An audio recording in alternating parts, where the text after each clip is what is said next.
Hola chicos, ¿cómo están? Espero que se encuentren muy bien. En la clase de hoy vamos a seguir en el mismo contexto histórico que venimos trabajando de la Edad Moderna, focalizados en el siglo XVI. Y en este caso lo que vamos a ver hoy es un aspecto importante dentro de este siglo que es las luchas religiosas y políticas que se darán en este siglo XVI. ¿Por qué vamos a ver esto? Porque va a ser muy importante el cambio que va a sufrir la Iglesia Católica durante este momento. ¿Qué es lo que va a pasar? Vamos a ver. Durante el siglo XVI, que es el siglo que venimos trabajando, se va a dar una crisis en la religión católica, ¿sí? Ustedes se acuerdan que en la Edad Media era súper importante la religión católica y súper importante el papel que tenían los papas, los sacerdotes, eran los que organizaban y manejaban a toda la sociedad. Pero al pasar el tiempo, ahora ya estamos en la edad moderna, con el humanismo y con el cambio de ideas, esto va a ir de a poco cambiando. Y en el siglo XVI se va a vivir una crisis muy importante en la religión. ¿Por qué va a pasar esto? Se va a empezar a cuestionar a la iglesia porque la iglesia era poseedora de grandes riquezas y de grandes propiedades de tierras, ¿sí? Era uno de los sectores más ricos de la sociedad en aquellas épocas. Y también lo que se va a empezar a cuestionar es el papel que desempeñan los papas, ¿no? El poder que tienen los papas. Acuérdense que con este estado que surge a partir de este siglo, los reyes quieren retomar el poder y empiezan a limitar el poder que tenían los papas antiguamente. Entonces, estas dos cuestiones, las riquezas, las tierras y el poder que tenían la iglesia, empiezan a ser cuestionadas. Contra los papas se van a dar diferentes cuestionamientos. Acá hay unos nombres que son muy técnicos, pero yo se los pongo para que ustedes sepan si los llegan a leer. La simonía se refiere a la compra y venta de los cargos religiosos. ¿Qué quiere decir esto? Que los papas vendían y compraban los títulos religiosos, o sea, vos querías ser un sacerdote, ibas y comprabas un título de sacerdote. Eso empieza a ser cuestionado, entonces cualquiera puede ser sacerdote, cualquiera puede ser un miembro de la iglesia sin tener que estudiar, sin tener que prepararse. Entonces, esas cosas empiezan a ser cuestionadas. Otro de los problemas que surge y por los cuales se cuestiona o se ponen en contra de los papas es el nepotismo. Esto significa que los papas hacían favores y cargos a sus familiares. Favores y les daban cargos dentro de la iglesia por que eran conocidos simplemente. Si tampoco existía ningún mérito, ningún estudio, nada. O sea, si uno tenía una hermana, decía, bueno, yo quiero que vos seas sacerdote ahora de este pueblo. Y lo ponía a su hermano sin tampoco formarse o estudiar o nada por el estilo. Entonces, eso también empezó a generar cierto malestar en la sociedad, diciendo que como que cualquiera podía acceder por conocer o por tener un contacto. Pero lo que más molestaba sobre todo de los papas era la venta de indulgencias. Esto significa que los papas vendían el perdón a cambio de dinero, ¿no? Entonces, ¿qué quiere decir? Vos cometías un pecado, ibas a la iglesia y el papa lo que hacía era cobrarte y te daba, a través de la palabra, te perdonaba, te cobraba el perdón, ¿sí? Entonces, esto era muy cuestionado por la sociedad de aquel entonces porque decían, ¿cómo? Entonces, cada uno comete un pecado y vos lo podés comprar tu perdón. Esto llevó a grandes cuestionamientos, todas estas situaciones llevaron a que la Iglesia Católica empiece a ser cuestionada. Dentro de estos sectores que empezaron a cuestionar a la Iglesia, vamos a ver que, a ver cómo seguimos, que va a existir una fuerte influencia del humanismo que veníamos viendo, ¿sí? ¿Por qué? Porque el humanismo va a ir en contra de estas ideas teocéntricas, ¿se acuerdan que ahora el humanismo pone como al hombre como centro de referencia? Y empieza a cuestionar y empieza a generar controversias en el pensamiento de la población y en la religión cristiana en sí misma. Un monje que se llama Lutero, que le conocemos como Lutero, pero se llamaba Martín Lutero. Vamos a ver acá quién fue.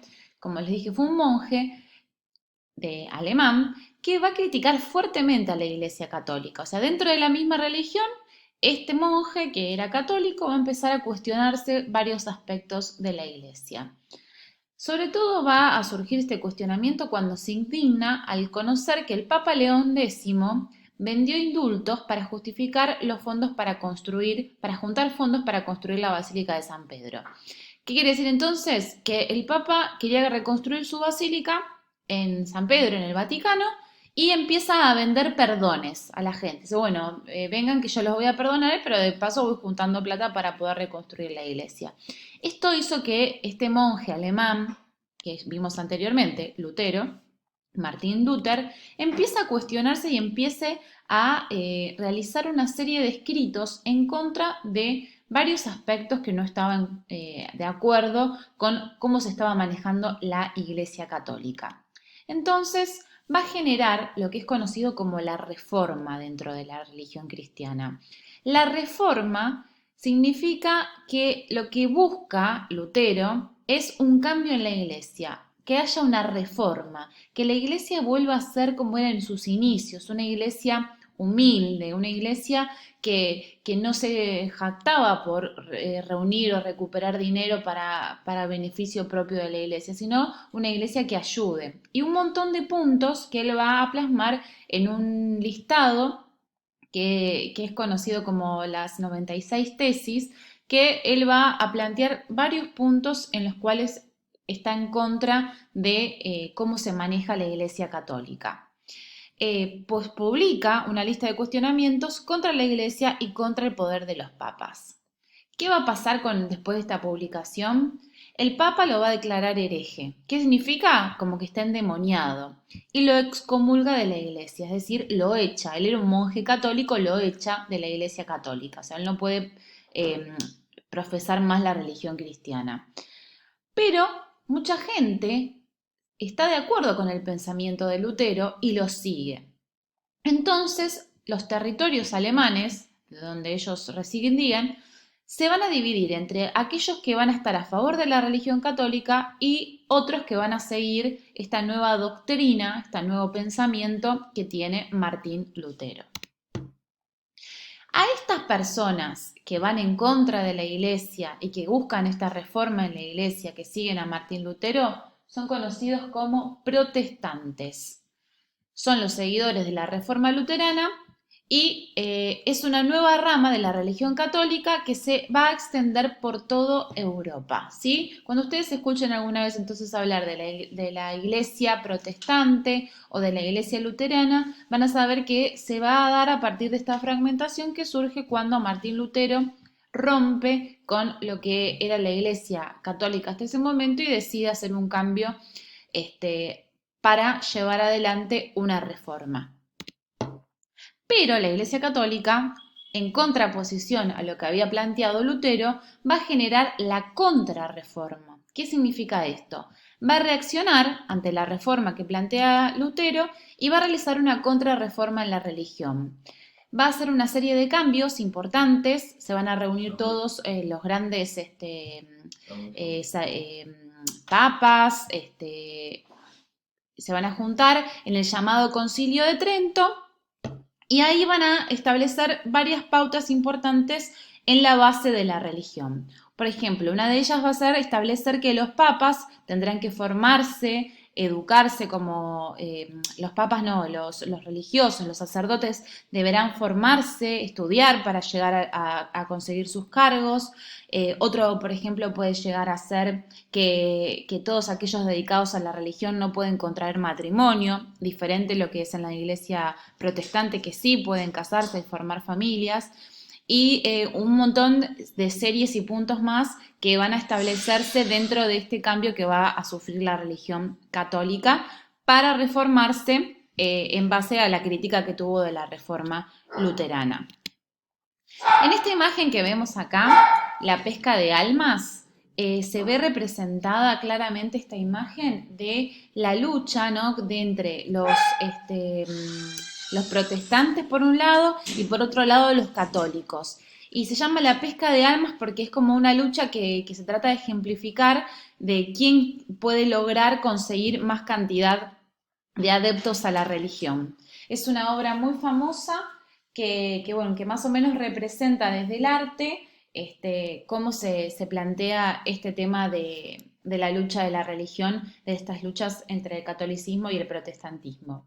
Es una obra de un artista que es neerlandés, se llama Adriaan van den Ven, y bueno, es una obra muy famosa del siglo XVI en Europa. Así que bueno, en forma de imagen es una ejemplificación de lo que fue esta época. Bueno, en cuanto al trabajo que van a tener que realizar, es un trabajo diferente a lo que venimos realizando, yo les voy a mostrar acá. Lo que van a tener que hacer es, bueno, una vez que vean este video, también van a leer unos textos que yo les voy a adjuntar también en la plataforma. De a grupos, pueden ser de a 2 a 3 participantes.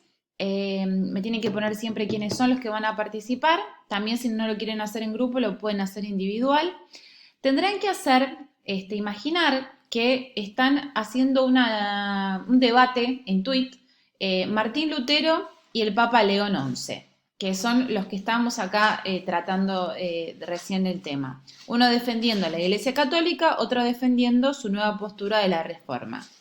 Entonces lo que van a tener que hacer es una serie de debates en base a tweets en los que van a tener que escribir, por ejemplo, en este caso yo puse que Martín Lutero dice, no entiendo por qué el Papa León lo arroba para que lo lea, se cree Dios en la tierra. ¿Quién le dio autoridad?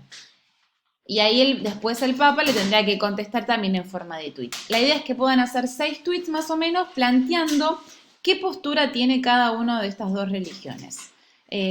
Bueno, tienen que ser breves en base a lo que es un tweet en sí y tratar de establecer bien las ideas de cada uno. Fíjense bien en las doctrinas, que hoy yo les voy a subir en los papelitos, en las hojas que les voy a adjuntar, que ahí dice cada uno que es bien lo que representa cada doctrina religiosa, tanto de la reforma como de la contrarreforma.